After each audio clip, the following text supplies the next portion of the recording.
Hello and welcome to your go-to Detroit Pistons podcast, The Pistons Pulse, co-hosted by me, Bryce Simon of Motor City Hoops, a former D1 hooper and current teacher, husband, and father of 3 amazing kids. And I'm Omari Seko for the second Pistons beat writer for the Detroit Free Press. And of course, we're always blessed to be joined by our producer, Wes Davenport, which if you are not listening to him and Blake Silverman on the Pin Down over on the Detroit Bad Boys YouTube channel, you absolutely should. Thank you to Order of the Blazing Horse, Mike, Bump, Teeps, all of you guys joining us here. What up, though? Good morning, all of that. Yes, this is a special Saturday morning live edition of the Pistons Pulse. Whenever we get around the holidays, sometimes we got to change up the recording schedule. Amari obviously traveling. We realize there is a game tonight. We understand that my internet situation's about to be real suspect. As Downtown Deuce joining us. What up, Downtown? My internet situation's about to be suspect for the next 4 or 5 days, so we thought this would be better. Amari's traveling, so we're hoping his internet will hold up in the hotel, but always wanting to bring you Pistons content. Today, we will kind of look a little bit more big picture. We're going to do some trivia at the end that I think will be a lot of fun. But to start us off, Omari, where are you at right now? What hotel you at? How's this West Coast trip treating you? Yeah, I am in downtown Phoenix. Got in super late last night. I don't think my flight left till like 9:30 p.m. or something. But yeah, sunny Phoenix. I look out my window and I'm like downtown across from the arena. So you see mountains in the background and it's probably like 50, 60 degrees outside. So yeah, unique vibe for Christmas, I would say. Not too often you get arid desert weather a few days before the holiday. But yeah, and then I'll be in LA and I'm actually spending Christmas at home, so skipping Sacramento. But then we'll be in Denver a week from now. So busy week ahead, fun week ahead for sure. So Mike says, shout out from the Philippines, fan since 1989. I love it. Dax Hoops, what up, fellas? Thank you, everybody, for joining us. This will be an episode where you guys can really be very engaged. Obviously, always can be engaged as for our live viewers. But as we talk through kind of some of these bigger picture conversations as we're a third of the way through the season for Detroit, you guys, we want to hear what your guys' thoughts are. I kept some from social media, Twitter, Blue Sky, all of that. We'll get them in here as well. YouTube user always joining us here. So let's start off with this, Omari. We've had 2 games, I believe, since our last recording. First one was another crazy game. I think you tweeted this out. The Pistons only play crazy games against Miami. The one before this one was the overtime game where first, Tyler Hero goes bananas and forces overtime. Again. No, the first one he did it, but then he did it again. But in the first one, then Spo, that was the timeout game, right? Where he pulled the Chris Webber, called the timeout he didn't have. Now in this one, Detroit's up 17, all of that. Can't really pull away and close the game out. And then what's Tyler Hero do again, Omari? He goes crazy. And then in overtime, Detroit gets down by 8, I believe.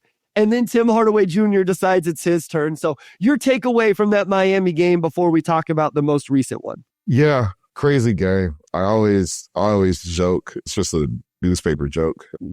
Or at least a lot of us will file like an instant story right when the buzzer hits, which requires a unique mix of sort of timely game observations that don't depend on the final score, but also you still have to talk about what happened in the game. And games like that are almost impossible to get in on time because they were up. And then, Miami made that run and then you're in OT and then you're down. And then Tim Hardaway Jr. hits 3 straight threes in the span of like 45 seconds, maybe, if that. I don't even think it was that long. I think it was a lot shorter than that, actually. And it makes it really hard to tell your game stories in on time. So the Pistons have had a lot of those this season. I did get that one in on time, so shout out to me. I just wanted to give myself credit for that. That's impressive because I imagine as that game is playing out, it's like, wow, what a performance from the Detroit Pistons as they, are up on a fully healthy Miami Heat team by double digits almost the whole game. And then you can kind of like, until they do a Pistons thing and they let Miami cut into the lead and Tyler Hero goes crazy. Oh, I'm about to hit submit. Nope, overtime. And then it's like, okay, we've seen this before. They lose the lead. The other team has the momentum. They start out strong in overtime. what's Tim Hardaway Jr. doing? Like, I just imagine the iterations and having to go back and fix like the little quotes here and there had to be just, I always worry even just doing my stuff. So I guess this is a good time to shout ourselves out. Make sure you're reading Omari on the Detroit Free Press. He brings you the best coverage of the Detroit Pistons. Would love for you to subscribe to the Motor City Hoops Substack, where I give notes and analysis in a much less like formal capacity. It's very raw notes, but I do that sometimes as well, Omari. I'll make a note on something, and then I'm like, oh shoot, did I ever come back and like finish that thought? Or what does that like look like now that the game completely changed? Yeah, no, it's just funny. Like I've been doing instant gamers since college. They've gotten easier, but basketball is just such a chaotic sport, and especially now with the three, that a 10-point lead is really not a 10-point lead. Like you could lead by 10 with like a minute 09, 10 years ago, and that's like a win, right? It would take a Tracy McGrady, 13 points in 30 seconds to like come back from that. And now like Tyler Hero, the 3-point slider straight up to 100 whenever there's like a minute or left on the clock. And yeah, the Pistons have given me some really hard gamers to write because these games have just so up and down. But it's interesting. Like that was like a really, really, truly ugly win that they probably should not have come away with. And they got it. And we talked about it before. I don't really have a lot to say about that game just because it was such a wild, chaotic game that it's just one of those games, But to have a guy like Tim Hardaway Jr., who I think he opened the game 0 for 2 from 3, and then I don't think he hit another 3 again, and so he hit those 3 at the end. And when you just have those on-off shooters, it just leads to crazy scenarios like that. And it's good to have a guy in THJ who can turn it on and get you a win here and there when like nobody else could shoot, like how they had last night or how they had that night. So we will obviously talk about individual players as we go throughout. A special shout out to Ausar Thompson in that game. I thought he had a really good game. He had a really good third quarter. Specifically, Pistons followed that game up with, real quick, Matthews from our guy from Brazil. Shout out from your favorite Brazilian fan. Thank you. And thank you to everybody joining us. If you're dropping comments, Wes is starring them. A lot of these things we kind of have on the outline, but we'll shout you out as we get to those things as well. They follow that up with the loss to Utah. Listen, I don't often have people in my personal life text me about Piston stuff because people in my personal life don't care about the Pistons. But my best friend texted me during that game. I wasn't watching live. I had our K-2 girls basketball end of the year scrimmage that I was a part of. Literally the most exhausted I've ever been coaching a basketball game, Omari. Like those little 6, 7, and 8-year-olds, they wear me out, man, trying to coach them up. But we had a lot of fun. But I look at my phone when that's over and he just texts me Detroit versus Utah ? And I was like, oh no, this cannot be good. And so as people know by now, Detroit gives up a huge lead of almost 30 points, whatever. They come back. They never really get able to come over the top. Holland gets ejected. Cade had a good scoring night. The defense in general. What was your takeaways from that specific game before we started to get into these bigger picture things? Yeah, they just didn't have it that night for whatever reason. Outside of Cade, nobody else could get a bucket. Just a really ugly game. They got punched early. You're down 48-19 at the end of the first. And they won every quarter after that. But, I mean, you're going to see a handful of these games every single season where it's just like you get punched in the mouth early and then you try to whittle your way back through the rest of the game and you just fall short. Yeah, I mean, long story short, you can't trail by 29 against any team, let alone a team that had 5 wins going into that game. They had some injuries, obviously. J.I. was out. Isaiah Stewart was out. But even so, yeah, that game just sucked. I mean, I don't really know what else to say. It was just a bad game. That's the type of game you just take the footage and throw it away and keep it pushing because I don't know what you take from that game. That's something you can build off of, honestly. YouTube user says something I do think is important, and then we can move on. YouTube user says, I was disappointed in Ausar and Cade on defense to start the game. That's an important point because the scapegoats in general, and I'm not saying this is wrong, and we'll talk about this later, are always Jalen Duren and Tim Hardaway Jr. That was not Jalen Duren's fault to the start of that game. It wasn't him. Now, Tim Hardaway Jr. may have been at fault because some of the shots he took offensively, but there was Ausar not getting through screens. There was Utah just making big time shots as well. But then also the start of the second half where Detroit really needed to make it a game and had a chance to.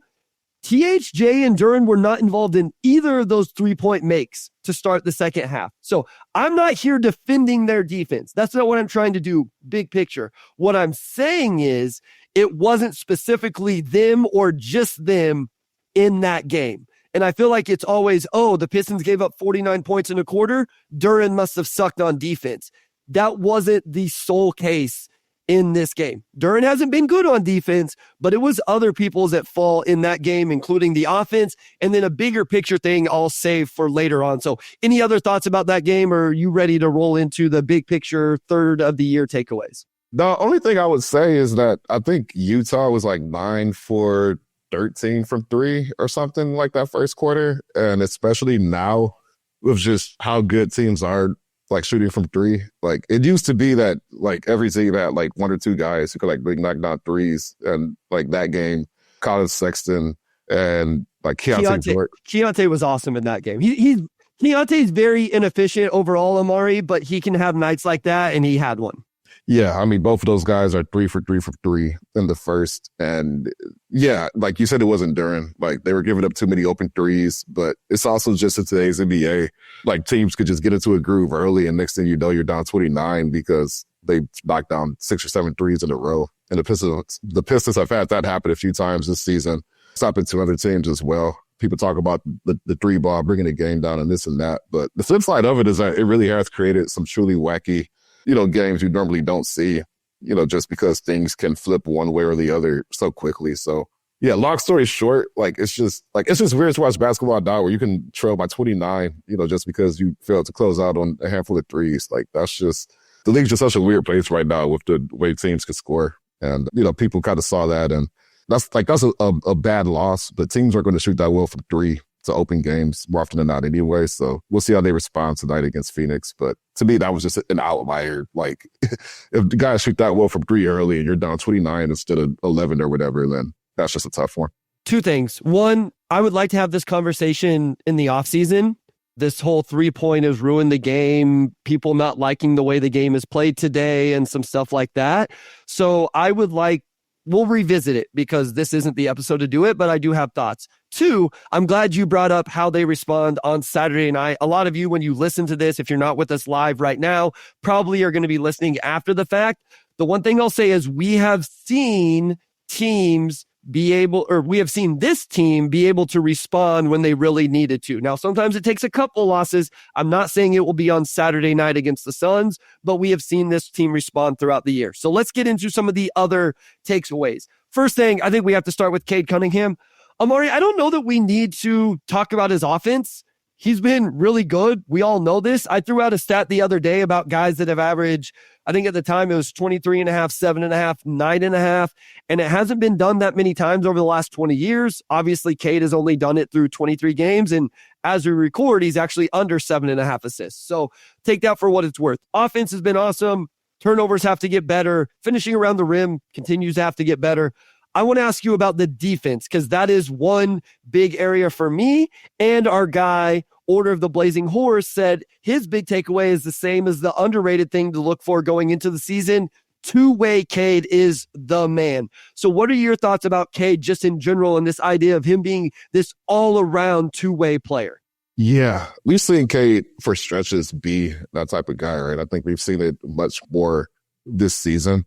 Maybe there's a question of how long he can sustain it, which we kind of had this conversation on the side, like me, you, and Wes the other night. Like, he has to do so much offensively that sometimes I do wonder if that just saps his energy on defense, especially like Utah, where he's the only guy that can get a bucket, right? And, I don't think he was defending as well that game, even though he had 4 blocks. And he had the Lowry-Markkanen matchup. Like, he's trying to defend a bigger, really good player in that game. Like, that's a tough matchup when you're also 30% usage on offense, to your point.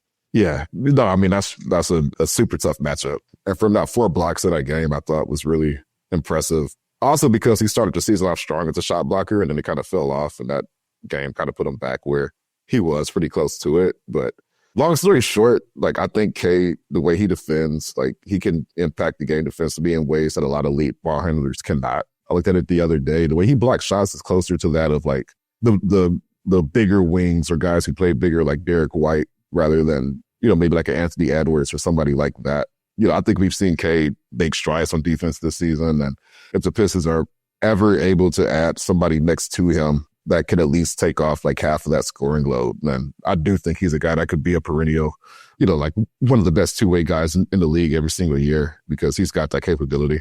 We're going to talk some more Cade as we go throughout. So let's move on because I think he really fits into the overall team picture and what you said there, because some of these other conversations are going to lend itself to like, hey, if Cade only has to guard your third best perimeter player, that's a really good third defender on your team. And that conversation will happen when we talk about, honestly, the next two guys, Ron Holland and Ausar Thompson. So Keith Black-Trudeau, obviously everybody in the content creation world, Pistons fan base world knows Keith has tweeted this out a couple times and dropped this in our comments, said Ausar Thompson and Ron Holland are the two most important players on this team after Cade. That was his biggest takeaway. I'm not saying we agree with that. I'm not saying you agree with that, but just a jumping off point for what are your biggest takeaways with those two guys in particular?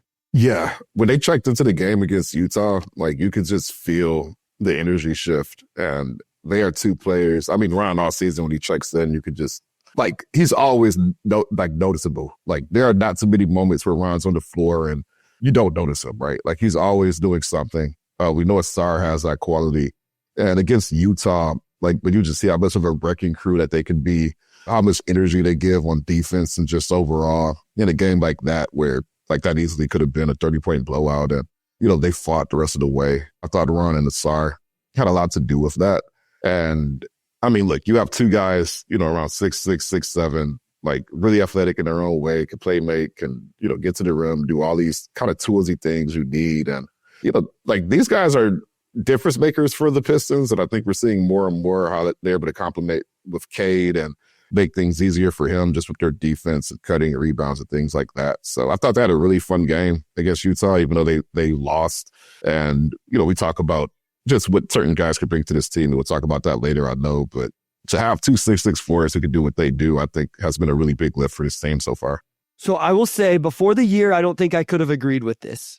I'm starting to think it a little bit more. I'm not selling Jaden Ivey stock yet, and I know we're about to talk about him and all of that.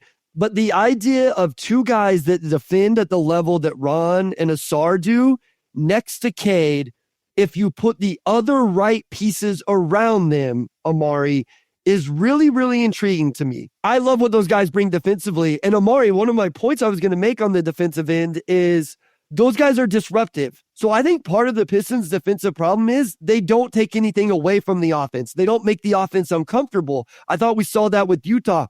Utah is the worst turnover team in the NBA. And if I counted correctly, they only turned them over 3 times in the first quarter. Now, by the end of the game, it was like 27. So we saw them do it eventually. But whenever Utah was cooking, Detroit wasn't making them uncomfortable. Ron comes in the game and he does it. Ausar has to figure out how to stop fouling because right now he averages over 6 per 36 minutes this season. But those guys are difference makers in that way. I think Ron is going to shoot it still. I still believe in the form. I think he eventually gets there. Ausar's looks a little better. If you actually want to play those two guys together, though, either they have to really improve as shooters or you have to put two very specific guys around them and then Cade. But I'm intrigued by this idea more so. And I think that's my biggest takeaway is before the year, I would have not felt this way. Ron has been better, honestly, than I thought he was going to be, even as high on him as I was. I'm very much intrigued by this if you build out the roster. So let's go to a short break. When we come back, we'll get your thoughts on Ron and Ausar before we move to J.I. and J.D.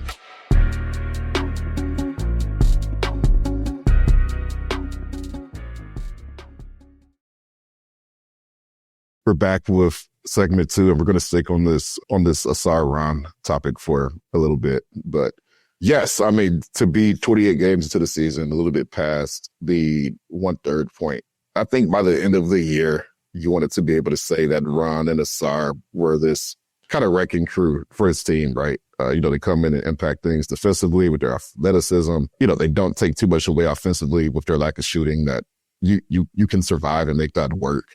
And I think what's nice about them is that we're seeing that happen, but they're also unique enough that you could see them playing together depending on how their games develop from here. Ron, you mentioned the 3-point shooting. Like, I feel the same way. Like, I think his shot, there's nothing fundamentally broken about it. He just needs to get it to fall more. And like, he's still so young. Like, he was still 18 on draft night that, I think you could feel somewhat comfortable with him just getting used to taking threes and like NBA game action, right? Like at an NBA pace and get better. But yeah, long story short, if you have three guys who are 6'6", like with that type of versatility, and you just see how Ron and Ausar naturally know how to play off of Cade and make things easier, whether it's cutting or pushing in transition or whatever it may be, I think that gives you something to be excited about. Just knowing that you have two guys of this archetype who are showing things and could potentially give this team the edge, especially on defense, that it needs going forward. I think what K-Stat, can you put that back up, Wes? What K-Stat 28 says here is what intrigues me about this. And K-Stat says, my philosophy, if you can't find your own Tatum and Brown, find guys that can guard Tatum and Brown. That's how the Pistons have always made themselves stand out in their history. I also think a lot of this has to do with what I believe Cade Cunningham is and what we've seen Cade Cunningham be through the first how many ever games of this season. He is so good offensively and improved defensively. I think you can afford to say, hey, let's get these athletic wings. And Keith, thank you. Keith, thank you for that comment. That I think you can afford to have these wings. Now, they just can't be complete non-shooters, though. Like, that completely disrupts the offense if both of them are non-shooters. Now, if you put a floor spacing big in there, a second big-time scorer creator, this whole thing works. You can't do it with a Keith Black Trudeau. Oh, my bad. It's Keith. Hey, what's up, Keith? What's up? There's Keith is a very common name. You got to be more specific. Keith Black Trudeau, the Keith Black Trudeau. So, why is your name not Keith Black Trudeau? Well, I understand wanting to have like an anonymous YouTube, so thanks for identifying yourself. But if you had just said Keith Black, we would have been like, oh yeah, there's only one Keith Black. No, Wes said Ron flashing some half-court bucket getting juice. We saw Ausar operate a Spain pick and roll the other day. He missed the shot, but then Duren got to put back offensive board. So I think there's a way to make this work. I will also say Ron Holland, very small sample, 7 of 15 in his last 9 games from 3. 7 of 15. Like, that's a decent stretch on very low volume where he's starting to maybe figure that out just a little bit. And, even the free throw percentage, sans the 2 ones that everybody actually remembers, is right there at 80%. So I think it's intriguing. Again, I think my biggest takeaway in terms of these guys is the idea of this is more exciting, more intriguing. I'm more bought into it than I was before the year started, which leads us into the other 2 guys, J.I. and J.D. And these are different conversations, but important ones. I don't know if we can have them at the same time. If we need to separate them, you go ahead. But your thoughts on those 2 guys?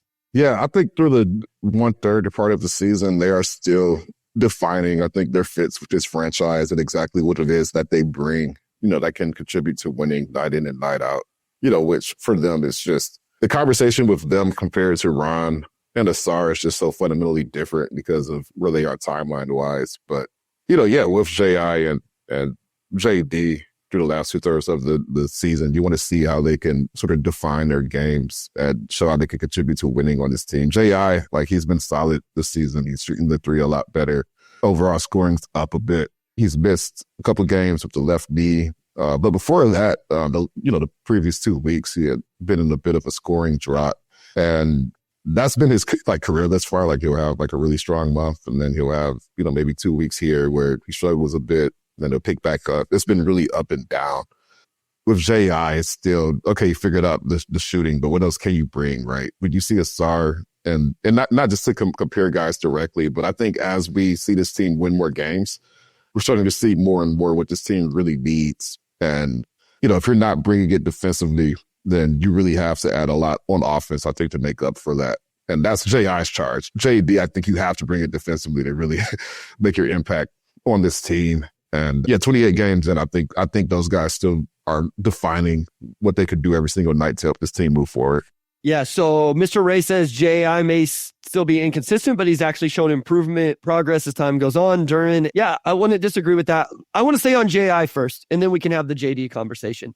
I've been one of the biggest supporters of Jaden Ivey. I do think what Mr. Ray said right there is true. I think he has shown improvement and growth. I would not sell on him yet. Team Savant, I'm not. We'll kind of talk about this a little bit better later. He says no disrespect to JI, but trade both of them for something good. I wonder what the role ends up being. I still think he can play off of Cade, but he's not a volume 3-point shooter. He's not a volume floor spacer. And we've seen Malik Beasley thrive in that role playing off of Cade, right? Like Beasley might be the sixth man of the year right now, thriving in that role on the offensive end. I know a lot of times people are like, okay, well then JI can be your sixth man, right? He's not the same player as these guys, but Malik Monk or Peyton Pritchard or whatever. He isn't the same type of player as those. Again, I've asked this question multiple times. How many top 5 picks end up as the sixth man and re-sign a contract and all of that for the team that drafted them? I just wonder if that's something he signs up for. I'm still in on JI. I would still like to see this play out, especially for the rest of the year, because we've seen it work. We've seen really good games of this. But here's where it becomes an issue. If you are saying Holland and Ausar are going to be 2 of the wings off of Cade and a center, right? And then you have one more spot. If JI is not this like 20, at least 20 plus, if not more scorer, then he can't be that 5th guy. And then it's probably going to have to be somebody else. And then again, it goes to, well, then can you bring JI off the bench? Does he sign up for that? I don't know. So that's where I'm starting to worry a little bit with JI is, can he be the level of score that I think they probably need him to be? And I just don't know that he's going to get there. We'll see. I'm still up for I'm not ready to sell on him completely. Obviously, there's always situations in certain moves that would make it happen, but that's where I'm at. Yeah, because realistically, when you're building this roster going forward, you already have Cade on the max extension, and that kicks in after this upcoming offseason, so next season. Financially, you just have to figure out exactly how you divide the rest of your resources to maximize the roster around him. And I think with, we talk about this a lot, but whenever you have a rebuild, eventually you're going to have to figure out what to do with young guys as they get to the points where they're getting paid. And with JI, it's like that's going to be the conversation, right? Do we pay, based on the improvement we think he could show? Is he going to get the opportunity here he needs with the ball in Cade's hands to really grow his game out? There's all sorts of debates that are playing out and will, play out as the season goes on. But yeah, especially at this point, I think seeing how Ron and Ausar have been able to play off of Cade, you want the ball in Cade's hands. And if the ball is not going to be in Cade's hands, it needs to be a guy who is at least as good with the ball or close to it. So I think that's JI's charge, like not just scoring, but how can you help either defensively or as a playmaker to get to that next stage? That's a good point, because if all of a sudden he becomes the level of defender we've seen at times, then you're like, holy cow, like all of these dudes really guard on the perimeter. We can just go all in on defense, especially if we have a center that can do it and feel pretty good. Mr. Ray, I'm with you. Like he says, he's still 23 years old, 3rd year as a guard. I think we need a bit more time with him. I'm with you. I'm not saying like trade JI at this deadline, like let's move on. I'm just saying I'm starting to be a little bit more curious about the fit, especially as Ron and Ausar make their push into like, hey, we really fit well in this scenario, depending on how the team wants to build out. And I've always said this. I think Cade wants to be the all-around best player on the team, but you need a second dude that is a absolute bucket playing next to him. And if JI doesn't turn into an absolute bucket, that makes it hard. And so that's where, and here's the other thing. I think, we didn't say this with, like, how do we know Ron can't be that guy? Like Ron has that idea of a player. I'm not saying he gets there. I don't even know what percentage chance I would put on it. But as we talk about trading these guys and going and getting a second option, there are guys on the roster that could potentially get there that are very young. So we probably need to talk about Jalen Duren now. Listen, we've talked about it. I've talked about it on other podcasts. I'm sure you've been asked about it. The improvement hasn't been there. I mean, he hasn't been good enough defensively. The energy's not good enough. The other night, I don't think it was his fault against Utah, but I made a note in my breakdown.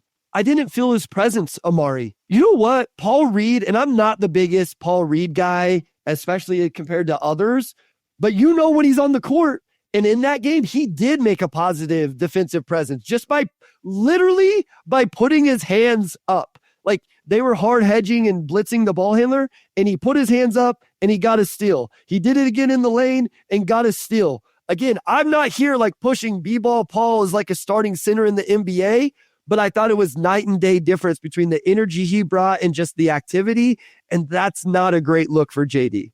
Yeah, I think that's what you notice a lot, when the other centers come into the game, is that just the overall hustle and activity level is so much higher. I think with JD and JI, we talk so much about the extensions next season, but they could easily both be guys who, in year 4, just kind of play out and you figure it out. But like JD's got to figure out how to harness his athleticism and energy in ways that manifest not in just, essentially alley-oops and, maybe some of the rebounds he gets. For that archetype to work, like at the very least, you have to be able to be an impactful defender, either in drop coverage or you got to stay in front of people. Like he has to have something that sticks out in that way. And I think as we see the season go on more and more, we're seeing JB leaned into tapping into rotation decisions that just brings that energy out, because this team just has tendencies to kind of settle and fall into lows. And Duren, even though his game is so energetic, he's not quite that energy guy. And that's been, I think, interesting to see play out, when he's able to summon it and when he's not. And that's just going to be his path. I think it's a lot harder to last in this league as a center, if you can't defend. And that's just going to be his charge going forward. He's going to be able to sustain it for long stretches of time. Watch Al Horford, watch Bam, kind of see what guys around your size can do and how they move and how they impact games. Downtown Deuce says, first time getting a chance to check the pod. Good stuff, fellas. Appreciate the shout out and you tuning in. Continue to do your thing. Appreciate you. Listen, I'm getting to the point where I'm ready I think JB has to do something. And I've said it that I would keep him in the starting lineup and make him sink or swim. I think we've seen that now, 25 games of it. I've said I would not put JD on the bench, like the second unit center. I would put him on the bench for a few games. And to be honest, I'm starting to get there where if Paul Reed and Isaiah Stewart are both healthy, I would go to JD and say, you know what? You need to take a few games off. And I would start Paul Reed because I do not want to start Isaiah Stewart. I do not want to start Isaiah Stewart because I think the fan base thinks they want him to start and then they will hate him just like they did 2 years ago. But I would put him on the bench for a couple games, I think, at this point, and just say, hey, we're going to let Paul Reed, we're going to let Stu do this, and then you're going to get your chance again, but this is kind of a wake-up call. This is the message. And let's see how he responds. I'm getting very close to that, and that's somebody who has been very patient with Jalen Duren and this progress and all of that. So, and that leads me into another thing I do want to bring up. So I don't want to cut you off on any JI or JD thoughts before we start to, okay. So we got this from Matthew Crow on Blue Sky. Monty Williams might've been the worst coach in NBA history. We don't need to go into that, but here's one thing I do want to bring up. I want to remind everybody 2 years ago, what did everybody want to happen to Dwayne Casey? They wanted him fired because he was a bad coach. That was JD and JI's rookie year, and everybody thought Dwayne was an awful coach and needed fired. Then they bring in Monty Williams, and everybody has the same thoughts about Monty Williams as a coach. So then in year 2, JD and JI get a coach who is fired after 1 year of a 6-year, $60 million contract.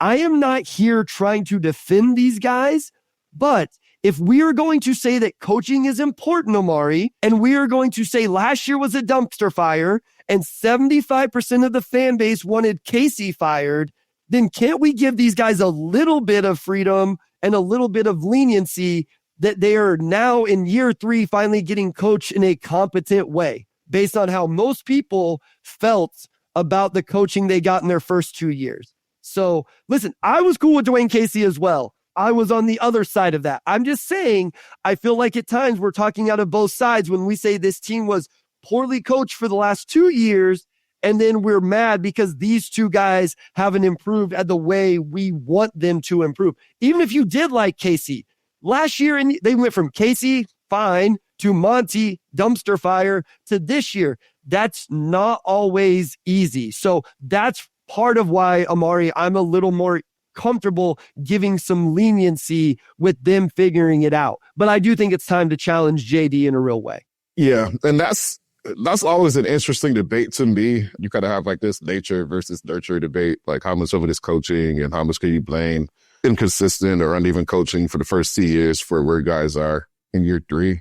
I always struggle with that debate because one, every player is different, but you also look at NBA history and a lot of guys have figured things out in like less than perfect circumstances, like circumstances are not, especially in the league where, coaches get fired so much faster. Like it's not uncommon to have multiple coaches your first few years. Like these are not necessarily outlier situations that they had to deal with. So like on one hand, it's like I do accept that argument. And I think anytime you have a new coach, there's going to be an adjustment period, especially when you have not played quite at that level. I also look at, like Ron has come in and, like just look at what he's done defensively, right? Like Ron still like half knows what he's doing out there a lot of times because he's so raw, but he's got the awareness to know where he needs to be on defense, or here's how I could impact this game and give it really what it needs, right? So like after this season, I think we'll have a much better idea of like kind of where Ivey and, Duren stand as players, but I try not to lean on that as much just because you look at NBA history, like how many coaches have truly been like great coaches, right? Like how many coaches have truly been known for player development? Sometimes it's the coach, sometimes it's just the player, and I think we'll know by the end of this season. But yeah, personally, that's just not something I've ever really read into as much. Like, I think when you're in the NBA, you have NBA resources still. Like, it's not like, Monty didn't have a training staff and guys were in the lab working, right? So we can move on. I know we got to get to segment 3, but I'm always intrigued by that debate of how much of it is coaching, how much of it is just the player, essentially. Yeah, no, and listen, I want to be clear. I had no problem with Dwayne Casey. I was not one of them, carrying the pitchforks. Keith, I believe with you. I'm agreed. Part of development is learning how to win. Like, I'm with you. I get it. I understand all of that.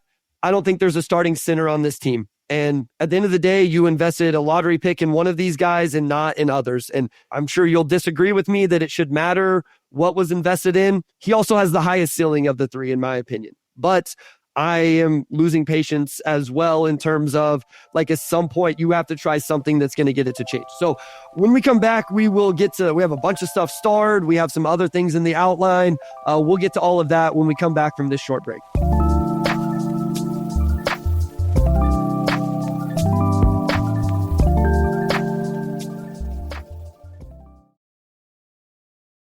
All right, we are back with segment 3, and I have the outline up, but my hotel Wi-Fi is so slow that it's kind of loading right now. Where are we leading off for segment 3? Yeah, let's go through the starred questions. No, let's stay in the outline. Let's stay in the outline. Which guys are truly pillars to build around? So I kind of have twofold. Cade is the pillar, and that's what, like, people can say whatever they want about where this team is. The hardest thing to do in the NBA is get a Cade Cunningham. To get a true franchise type player. I think Cade is a franchise type player, and I think he's proven it out, especially this season with his play, with the triple doubles, all of that, the improvements defensively. Now you have to build out around him. I think he is a true pillar. As I mentioned earlier, I'm kind of leaning a little bit more with what Keith Black-Trudeau said in terms of Ausar and Ron, but I don't think anybody else is off the table. Like, if there is a move to be made and it makes sense, like, my thing is Cade is in a tier of his own. And then for me, it would be Ausar, Ron, J.I. And then there would be, like, nobody else is in a tier where, like, I'm really holding strongly to that. Yeah, the pillar is Cade, obviously. I think everybody's in 110% agreement on that. From there, yeah, the debate really is which of these guys are really going to be, the ones who take this to that next stage, right? Like, if you're OKC, you need a Shea, but you also need a Chet and Jalen Williams to really get somewhere. If you're Houston and, you have Şengün, but you also have all these other guys. Like, Amin Thompson's been good for him. Jabari Smith's year's been a bit up and down, but, Van Fleet, they have Tari Eason, like, they have all these guys who have truly stepped up. I think with the Pistons, because they're still pretty early in it from a winning standpoint, you kind of have to give the benefit of the doubt a bit. But for me, it just wouldn't be Ausar and Ron, because just based on what I've seen, I think those are the guys who are going to impact winning the most. I think their archetypes are the hardest to get, where everybody wants 6'6" athletes, but it's hard to get 6'6" athletes who can inherently impact the game like Ausar and Ron can. So I think that's where I'm at right now. Like, it would just be Cade. I think Cade's gotten there. And then I think just purely off of upside and just the fact that you still have a few more years to figure out contract decisions on those guys as well. Like, I would just go Ron and Ausar, just from the standpoint of maximizing what you have and swinging on the upside, essentially. So Order of the Blazing Horse says tier 3. I kind of said Stu, Beasley, Sasser. I actually really agree with Stu and Beasley. I'm not as high on Sasser. I always appreciate Marcus Sasser for coming on the pod. It's not even a Marcus Sasser. Like, I don't know if he can fall into the role that I think he would be most successful in. So maybe I should just give up on that. But I would love if they retain Malik Beasley. I also want to say real quick, though, we crush people for both sides of the floor. Malik Beasley has not been good defensively. He's been unreal offensively. Unreal. The value is not even a discussion, in my opinion, of what he's brought offensively. But let's not act like he's been a two-way player this year. He's made plenty of mistakes on the defensive end and all of that. I just want to get that out there. Listen, I hope people remember that I was essentially on an Isaiah Stewart island a couple years ago when everybody else hated that dude and wanted him traded. So I'm very much Isaiah Stewart can help you win basketball games, especially coming off the bench. So I think we're in agreement there, which leads us into the next thing. How should they approach the deadline, or how should they approach the offseason? So this will give me a chance to shout out some people, Omari. Brendan Cruz said his biggest takeaway, the two biggest needs we have right now is a starting center and a second creator. Bobby Buckets over on Blue Sky. Cade thrives when surrounded by shooting. Need to get a stretch big. We had some more here from Darius Harris. Here today, big picture, the Pistons need a player next to Cade who can score in diverse ways. They are supposed to get that from Tobias, Beasley, THJ, Feast or Famine. Team Savant mentioned a starting lineup of Cade and then Holland or Beasley, B.I., Ausar, Miles Turner. And then Mr. Jones says, we do not have our number 2. So all of those kind of hit on the same thing in terms of what is the next step. We sat here and talked about what do we think J.I. is, J.D., Ausar, Ron. What is the next move, whether at the deadline or in the offseason, Omari? Yeah. Next offseason will be interesting because they could either consolidate immediately and say, these are our young guys, we're moving forward, and the rest of our money is going to role players who could help us be a reasonable basketball team. Or they could sit tight, keep all the young guys for another year, allow some of these decisions to come essentially down to the wire, J.I. and J.D. specifically. You know what? Repeat the question real quick. I had a point I was going to make. I want to make sure I hit it with 15 minutes left.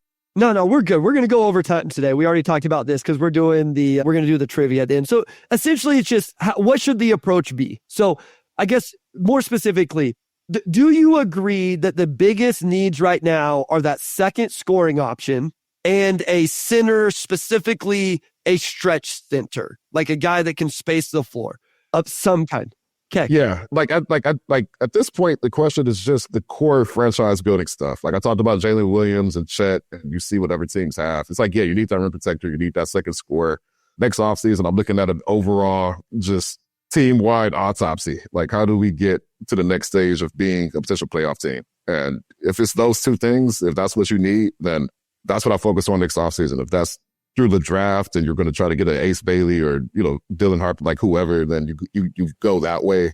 If you think you can do it in the trade market, you do that. But, I think you have to be very, very, careful at this stage. And I would not spend any money taking risks. I think Cade's your max guy with the second apron and everything else. At that point, you just keep pushing it forward. And if you don't have those things, then again, if you're going to get through the draft, focus on the draft, run it back. But I wouldn't make too many big financial commitments next offseason. Long story short, you identify what you need, and then you figure out the best way to get that, whether that's through the draft or a trade. But I just wouldn't spend money just to spend money at this stage. I think you have to be very careful. So you continuing to mention the draft, I think, is important, because that is why I would not do the move at the deadline. I would let this season play out, get more data, hopefully 50-some games on what you think J.I. can or cannot be, get the final data on J.D., all that. But then you get to figure out where your draft pick is. And I think that's important because let's say they luck in the lottery, Omari. Then I will draft Ace Bailey and feel good about making him that guy and not like I had to go make a trade to get that guy, depending on how Ace finishes out the year and all of that. Like I realize that. And it's not a sure thing. If I end up 10th in the draft or 11th in the draft, now I may feel a little bit more pressure to go make that trade. So I think that's why I would wait until the offseason. But I don't mind and would encourage that they do make that move this offseason, whether it's the draft, if they think that player is in the draft, or if they end up having to make a trade. A big part of this for me is I think Cade is ready. I think he's there. It's a 24-game sample this year where it's been this level, but I've always thought this is who he was going to be. And so I don't want to waste even young years of Cade any more than you have to. And so I would, again, not at the deadline. The deadline, I would hope I could take in bad money or the third team in a deal, acquire an asset or a future pick, whatever. And then I go into the offseason either saying I'm going to draft who I think that second option is, or I'm going to make a move to get them, unless you think it's going to be Ron Holland or something like that. So I would speed it up a little bit this offseason in terms of that, because I just absolutely think Cade is ready. They're going to have some difficulties because they are in such a weird spot for a team that's in a rebuild, where you take over, your franchise player who is there. I think we both agree that he's there. He's averaging 24, 10, and 8, like good efficiency. That's pretty self-explanatory. But you don't have that second guy. And that second guy may or may not be on the roster. It could be Ron, it could be Ausar, maybe JR and JD have another leak, but that guy is not on the roster. And Cade is about to become a max player. So you're going to have some sort of timeline issue, right? Either you're drafting your rookie when Cade is in year 5 and you're hoping that this guy is that guy who can grow into that role, or you're continuing to roll with who's on the roster now, trusting that one of them will get there. But you don't have assets outside of your young guys. You still don't have a first-round pick. That's what I talk about being in a weird spot. Like, I think the draft pick scenario kind of falls into that. So if Cade's there, like, what is your avenue to get that second guy in a reasonable amount of time that is not just, Ace Bailey or Dylan Harper are going to be stars by year 2? I think that's what they really have to figure out next offseason. And that's a tough one to solve. If you have assets, you can just go and get a star, even if it's just a placeholder guy. I think that helps a lot. But without those assets, and if your young guys are not replacing the value of a first-round pick, now you're looking at bringing in some sort of distressed asset, and maybe that guy works out, maybe he doesn't. They are in a weird spot. So I kind of think about those aspects as well when I think about what you do with JI and JD. It's just that you still need that second guy. And if it's not them, then you've got to do something drastic at some point to kind of make sure you get somebody that is on Cade's timeline as well. We said this even whenever Troy was still here. As much as he mismanaged little moves, we said there is still a needle to be thread here. It's just very, very thin, margin of error. I think Trajan's, probably in a situation where it's not as dire, but listen, eventually they're going to have to take the swing unless Ron just really shows out or JI shows out. And to your point, I love Ace Bailey, but he's young. He's not on I guess he's on the same timeline as Cade, but it may take Ace 3-4 years to get to the type of player we're talking about. The ideal scenario for me is to upgrade the center position. Miles Turner is the name in the chat. It's always going to be the name. He's an unrestricted free agent. I love that idea. I love Miles Turner. If they could bring in Miles Turner, a placeholder, and a placeholder second option, second score, whatever, I think that's where I would want to go, especially if you're going to get a high draft pick. I like that idea a lot because I don't know the name that you make a move for that is like the one that's going to build with Cade. Who is that player that's going to be that guy, right? Like, listen, I'm more Zach LaVine than probably anybody, and he's playing really well this year, by the way, and had a big night against the Celtics as the Pistons were losing to the Jazz. But I'm not here like pretending he's the answer and he's the guy that's going to build this out for the next 7 or 8 years. So, like, I again, like you said, that's where it's weird, and they're in an interesting spot because I would love to know what they think Ron Holland's upside and ceiling is, right? Because that's very telling if they think he could be that guy. So I don't know. That the perfect scenario for me is you get a placeholder option plus upgrade center plus you get a young guy, and that's pie in the sky. Like that's not realistic. You're not going to draft Ace Bailey, trade for Zach LaVine-ish. I'm not saying him specifically, Zach LaVine-ish, and sign Miles Turner this offseason. Like that's not realistic. So I think you end up having to solve one or the other of those problems.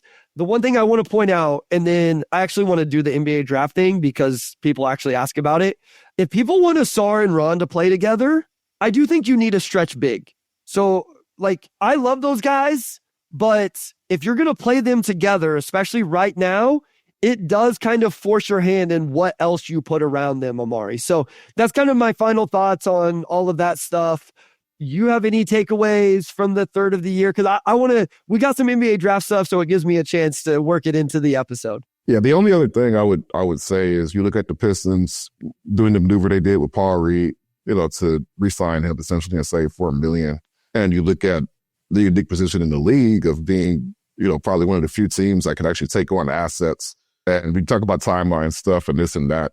I do wonder how much of this upcoming deadline will just be Trajan saying, we need to load up our tool chest because to get that second guy for Cade, we are going to need a tool chest. So, let's get it together. And I wonder how much of this upcoming trade deadline will just be, let's bring in some assets so that we could eventually go out and make some moves to get some real players around Cade. And that's really kind of all I have to say about that. But that's where I'm at after the first third of the season. I'm looking at where they're positioning themselves. I'm looking at what they have to do after this season. And it seems like February is that window to actually try to get some assets in and make those moves down the road. So, yeah, that's a good point. Like this team does, between the young players, if you acquired some future draft capital, you could be in a pretty good position. You're never going to outbid the Thunder or the Rockets or somebody like that, but you could be in a decent enough position to acquire that player if necessary. The last thing, Wes did have like JB in the outline. I think he's been good. I know people don't like the starting rotation. I haven't been as quick because, as people pointed out, I think it's fair to give players time to adjust to being held to whatever standard and accountability and all of that. We're starting to get to the point where that needs to happen. I wonder if we don't see Ausar in the starting lineup for Tim Hardaway Jr. eventually. I mentioned what I'm ready for with Jalen Duren. Overall, I think he's been fine. We knew the offensive creativity wasn't going to be there. Hasn't been there. I wish he would run out of timeout actions for Cade or J.I. as opposed to always for Beasley, Tim Hardaway Jr. or Tobias Harris. Defensively, it was better. It's slipping a little bit, but they're just not disruptive enough. This is the team that's last in steals and middle of the pack in blocks. But again, they have 11 wins right now, and they won 14 times last year and lost 28 straight. So any thoughts on JB before we move on? No, I just think that JB's kind of been as expected, which is good overall. Like you said, they have 11 wins. They are better defensively, although they've been more so average now after the really hot start. I think he's figured out some stuff with Cade that hadn't been figured out previously, which even if it's just putting the ball in his hands as much as you can, that's still probably an improvement of what they had previously. So, yeah, I mean, through 28 games, like to have 11 wins, to be on track for 32 or 33 or whatever, like I would just say he's come in. They're clearly on a better trajectory. You could always nitpick, but this time last year, they were on game 25 of the streak or whatever. So they're not on game 25 of the streak this year. So credit to JB for that. Atomic Bugala Band. Ivy is an enigma. Are we definitely rolling him out as the second guy? No, I'm not. That's why I said I would definitely give out another 60 games to figure it out, or 50 or whatever they had. I'm just saying that right now, I don't think your data, if you had to put a percentage, I don't think it would be over 50% that he is based on what we've seen so far. But we will see. And again, that's what, hopefully he gets back healthy, he gets on the floor, and we get more data. Okay. Last thing before we do trivia, Dax Hoops, and then Wes had it in the outline as well. Do you feel like there are players that you'd like for the Pistons in the mid lottery in the 7 to 10 range? So here's my thing. First, with this draft, everybody talks about how good this draft is. And what I've realized being in this space, Omari, is people only talk about a draft in terms of the top of the draft. Everybody said last year's draft sucked because you didn't have the high-end talent at the top. Everybody says this draft is amazing because you have 4 or 5 guys at the top that are really exciting. Should be worth noting that the 5 guys in the top 5 has already changed in the last couple months. Nolan Traore out, VJ Edgecombe out, Kasparis Yakishonis in, Yegor Damon in. And so things have already changed a little bit.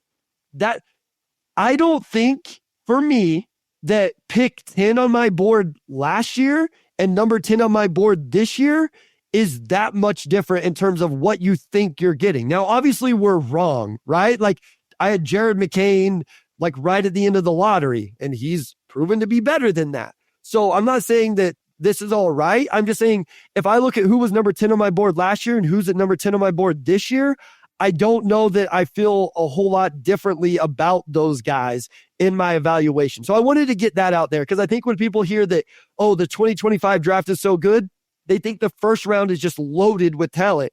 And that's not the case. Vicini said the other day, like, he can't even put 30 guys as first round picks. Now, we haven't got through the whole year and all of that. But to the question now, do you have anybody? Listen, I know how busy you are, so I don't know if you had a chance to look into some of these names or no. I haven't. This is the first year since I've been on the Pistons that I've not looked at much draft stuff through the first third of the season, which again is just a credit to the fact that they're in the playoff conversation and not in a very long losing streak. So I'm familiar with the top 5, 6. Once you get past the range the Pistons are more likely to be in, which is 7 through, 17 or whatever. Yeah, let's check back in a few months. I'm not there yet. I'm going to let you cook. Bryce is our resident draft expert. I will throw names at you and what type of players they are, and then you tell me how you feel about it. Mr. Ray brings up a funny point. Welcome to the NBA draft space where we proclaim things before the college season is even over. Mr. Ray, what are we supposed to do for 10 months if we don't do that? Okay? Like we gotta provide content some way. So, all right, I will start. Listen, if they get in the top 5, people should be excited, obviously. Cooper, Ace, Dylan, all of that. Liam McNeely, let me start there. UConn, freshman, wing, really shoots it, good sized kid, can really defend, rebounds, like smart player. Does that sound like a player that would fit into the roster? Or is it like, oh, maybe not the star upside? But I think he has all of the intangibles along with being a high level shooter. That's a name. How does that archetype sound to you, Omari? Sounds good. They need defense. Only high level defender you can bring in. I think that bodes well. Well, I didn't say high level. I said I said he was solid on defense. I said he was a high level shooter. Solid's good too. High level shooter, solid on defense is also a great archetype for this Pistons team. Okay, Trey Johnson is a name I saw earlier. Trey Johnson is a bucket out of Texas. Another freshman, skinny guard. Kind of has a tough shot diet in terms of how he gets his buckets, but this would kind of be your swing for the fences. He could be like, okay, you have Cade, you put Trey Johnson in there, you have Ausar, Ron, and then you figure out the center position. So that's another name there. What is your appetite for a skinny guard that's a bucket getter, young player? What do you think about that? Sounds good. If you can really shoot it, yeah, you have, like, let's say you have just a lineup of, like, all 6'6" dudes and then a center, right? You have Cade, you have Ron. Assuming Ron can shoot. You have Ausar, and then you have Trey Johnson, and Trey can shoot. Like, it sounds fun. I don't know. I'm down for it. No, and I think, well, here's what the Cade, Ron, Ausar thing does for you. I mentioned how those two guys being on the floor allows Cade to guard the third best player. Guess what that allows the fourth dude to do? He gets to go guard the fourth best player on the other team. So like a Trey Johnson, hey, just go get buckets, my guy, because all you have to do is guard the other team's fourth best player. So Chili says something interesting, 0 appetite for a guard. Here's what's not great in the first round, guys, bigs. So this is not the best draft for a big. I don't consider Cooper a big. I consider him a forward. Asa Newell at Georgia is a guy that you could look at. He would be interesting here. I don't think he's necessarily anchor of your defense. Derek Queen is another interesting name, but there's not a ton of bigs right now. The guy I loved was Kamen Malawach at Duke, and he just hasn't been that. So I will give you a name that I don't think Rasheer Fleming, the big man class, is underrated. Well, I think it's nice in the second round, and maybe some of these guys move up. Rasheer Fleming is a guy that I think eventually ends up in the lottery. He may not quite be there, but he's a name that I really like. So those are some names for me. I think the Pistons have the Raptors' second round pick, and so I think that's where you would add a center to the roster, but they already have plenty of backup centers. So I don't know that adding one in the second round makes a whole lot of sense. But as Mr. Ray pointed out, it's December. The draft is going to change a lot. over the next few months. We all remember the rise of Bilal Coulibaly. Yeah, no, like that's my thing. Order of the Blazing Horse says no Asa Newell. We got Stu. Like, I don't know that I look at any of these bigs right now and think they're starters. And so I think it's attacking something else in the draft, or like Devin says here, trade the pick, potentially. So that's an option as well. All right, Wes, you want to join now because I want to play trivia. I'm curious to see what this trivia is. That's what I'm really interested in. It's going to be fun. Okay, so we're going to play 7 rounds here. All right, you two are going to go back and forth. We are going to try to name from top to bottom Pistons roster only in these specific statistical categories. Okay, so Omari, you're going to start. And then Wes, you'll go, then Omari, then Wes. Whoever gets out, the other person gets the point. Okay? So we're going to start with points per game. So we are moving down the list from most points per game to least points per game, going Omari, Wes, Omari, Wes. Okay? Okay. Does everybody understand the game? Current, Yes. right? Though, not like historic. You talked historic Yeah. last week, so I want to make sure. Yeah. Oh, this is the current roster. Everybody's included. I know Ausar has only played 8 games. This is everybody on the roster. So now, this is points per game or total? No. We will have 7 different categories. Okay. The first category is points per game. There will be a totals one later to get to 7, but the first one is simple points per game. 7 rounds. Yes, Mr. Ray. Listen, it's Saturday morning. We're not going to get to record for like 10 days. We're gonna go long here. Okay, I'll give you guys an extra 10 minutes for your Christmas. All right. So Omari, you get to start. Whoever gets it wrong, there's the other person doesn't have to get right or any of that other stuff. That gets confusing. Okay, so Omari, you start us off. You're going to give us the top point per game guy on the Pistons, and then we'll start to work our way down the list. So Omari, start us off. Cade Cunningham. And Cunningham is correct. Okay, so Wes, you are looking for number 2 on the Pistons in terms of points per game. I feel like it's either Ivey or Beasley. I'm just trying to decide which. You shouldn't have said that because now if you get it right, you just gave Omari the other answer. But I'll do that. Yeah. Well, but yeah, this one, I was about to say, like, the number 1 was a gimme too. I feel like the top 3 are kind of gimmies. It's just the order that they're in, right? I'm going to go Ivy. Fair, I'll go Jaden fair. Ivey. Correct. All right, so Beasley's number 3. Beasley is number 3. So for reference, Cade's at 23.9. Ivy's at 17.3. Beasley 16.4. Number 4 on the list, Wes. This can be Tobias Harris.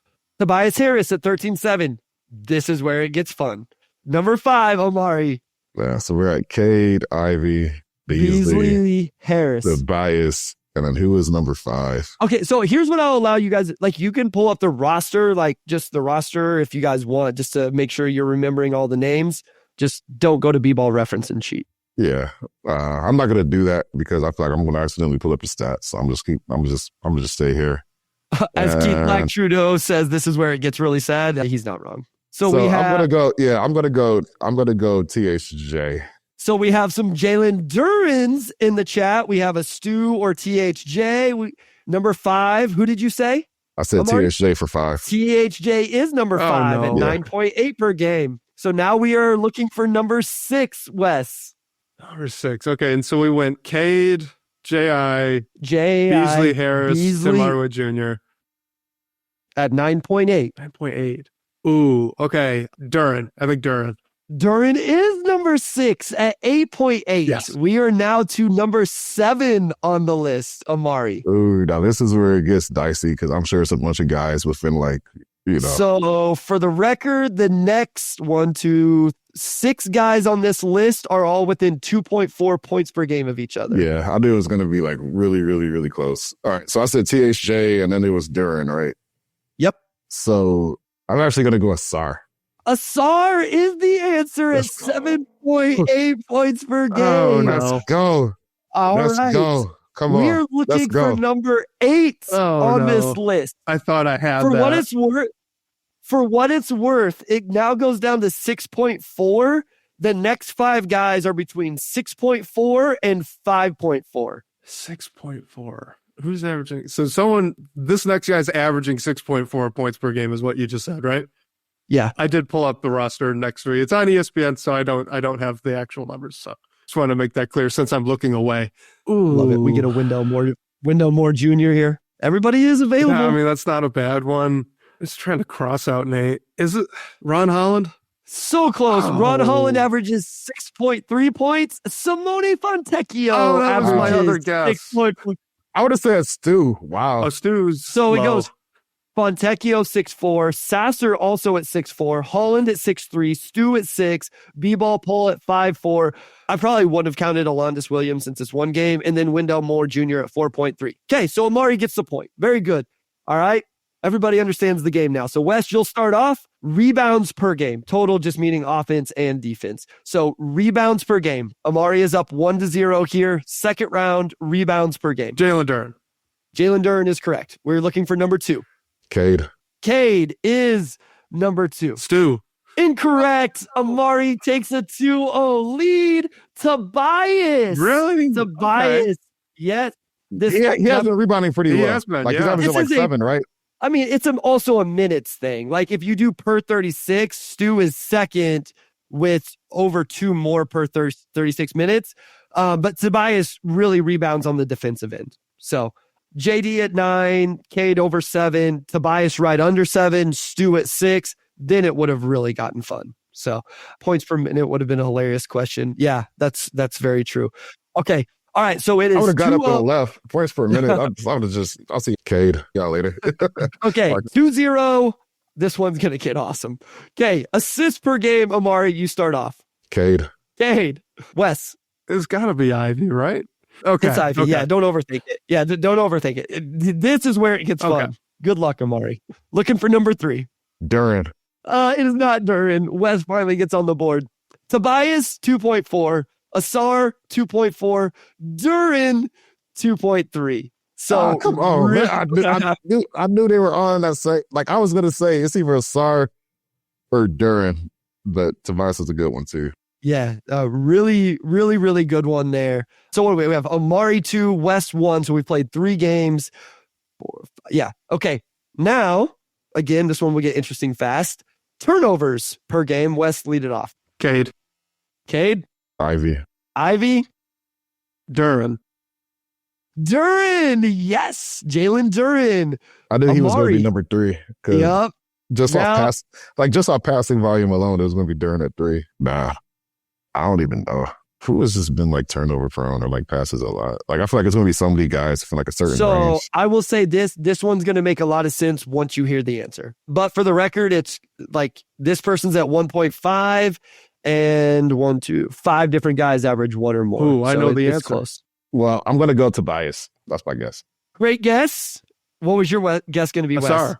I just looked at this for the It is- Pistons the Ooh. other night. Star is at 1.5 per game here early on. I was So, thinking him too. Like I'm not really tracked his turnover since he came back, but Yeah, He's had the he's had some bad ones. Yeah. Obviously not, but in 17 minutes a game, 1.5 is substantial. Then Tobias, Stu, Beasley, Holland on down the roster. Okay, this one will be fun. so we're tied So 2-2. We're tied 2-2. We have 1 more per game, and then we'll do 2 totals. Minutes per game, Omari. Minutes per game. Cade. Cade is 1. Tobias. Tobias is 2. Ivy. Ivy is 3. Now it's tough. Now it gets real interesting. Cade, Tobias, Ivy, Beasley. That's a great poll. It is Malik Beasley. I would not have guessed this. Yeah. And it's kind of interesting that yes, Malik Beasley. That was a great call. Somebody got in the chat too. Chili, nice. I would not have got that for what it's worth. All right. I'm gonna go THJ. Great poll. You guys are doing way better at this than I thought you would. That is correct. 1 All through right. 5. Cade, Harris, Ivy, Beasley, THJ. Back to you, Wes. Crap. Crap does not play for this team. No, they don't. Well, What was the topic again? sometimes they do. Minutes per game. This for game. No, yeah. no, Bryce. You got it right, and you didn't even know this. You didn't even know the topic. I did. Well, I already had THJ in my head, so after he said Bees, I just stuck with it. But I actually did forget. what the That's topic wild. was, yeah. THJ was already in my head, so I was like, I'm just thinking THJ. Like I'm sure I did the. I did the math clearly to arrive at THJ, so I'm gonna just stick with it. You're the best, Omari. I love I'm it. tired. Oh, man. Fair enough. Stewart. It is Jalen Duren. Ah, that was Jalen I Duren. figured it was one of Wow. those two. Man. Yeah. 24 a game for Duren, 21 for Stu. Then it goes Fontecchio, Thompson, Holland, the rest of the guys. Okay, so Omari is at 3, Wes is at 2, So technically the game could end here. We are now going totals. Okay. Totals. Omari, totals. 3-point makes. Total 3-point makes on the season. Wes, start us off. Malik Beasley? That's a really good guess. Of course it's Malik Beasley. God. You made me worried there with your response. Yeah, I was going to say, isn't he like top 5 in makes? Yeah, like, no. Yeah. That's what's nice about all of these. Like, whoever gets to go first, I don't know that it's a great advantage because the number one answer is almost always obvious. Okay. I think it immediately gets interesting. Cade. Cade is number 2. I'm going to go with the chat since they're all saying Tim Hardaway Jr. I'm going to go with that. Tim Hardaway Jr. Okay, cool. Tobias. Incorrect. It is actually Jaden Ivey. So we have a tie. That makes sense. So Beasley, Cade, J.I., and Tim Hardaway Jr. actually have the exact same amount of makes. So whichever order we got it, I was going to take. Then Tobias, then Fontecchio, Sasser, Holland. All right. So we are tied 3-3 with probably the hardest one that I left for last. So we will get a winner here. Omari, you get to start. We are going totals again. Free throw makes. Total free throws made. Real quick, Will J says 52 watching, 15 likes. I don't know if that means he thinks we suck or he's asking everybody to hit the like button. But either way, hit the like button.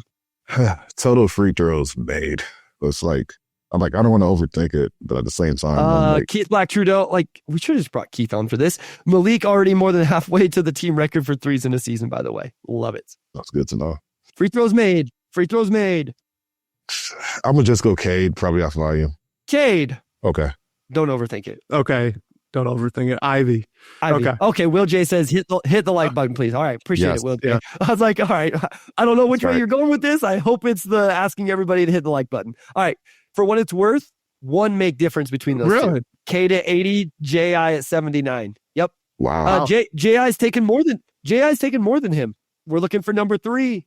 This is for I know. Listen, Will J, I thought you were a supporter. I feel like you've been here. That's my bad. My bad, man. Sorry. Man, who is third in free throws made? It would have to be, I'm just trying to think volume. But I feel like this team doesn't shoot, a lot of free throws. That they do not. Which makes it tough because we're comparing a bunch of guys who, 26 in the NBA in free throws per field goal attempt. Yeah. And you name the 2 guys that do it best. Yeah, it's there are no outliers on this team as far as that. So here, for what it's worth, those guys were at 80 and 79. The next guy's at 49, and then it goes 39, 36, 31, 30, 29, 27. I'm going to go Duren, number 3. That is a great guess, Omari, but it is wrong. Ooh, nah. Wes takes the win. Yeah. Can you tell us the name then? No. Who is it? I have no idea. It's Tobias Harris. Tobias, JD, Tim Hardaway Jr., Fontecchio, Beasley, Stu, Holland, Reed. Obviously, for what it's worth, my guess would have been Duren as well. Yeah, I'm it's either Duren or Tobias, but I can't remember Tobias taking a single free throw this season, which I know he has. I just have no memory of it. So I was actually going to go Beasley with the next guess if you had gotten it right because he keeps getting those technical foul free throws.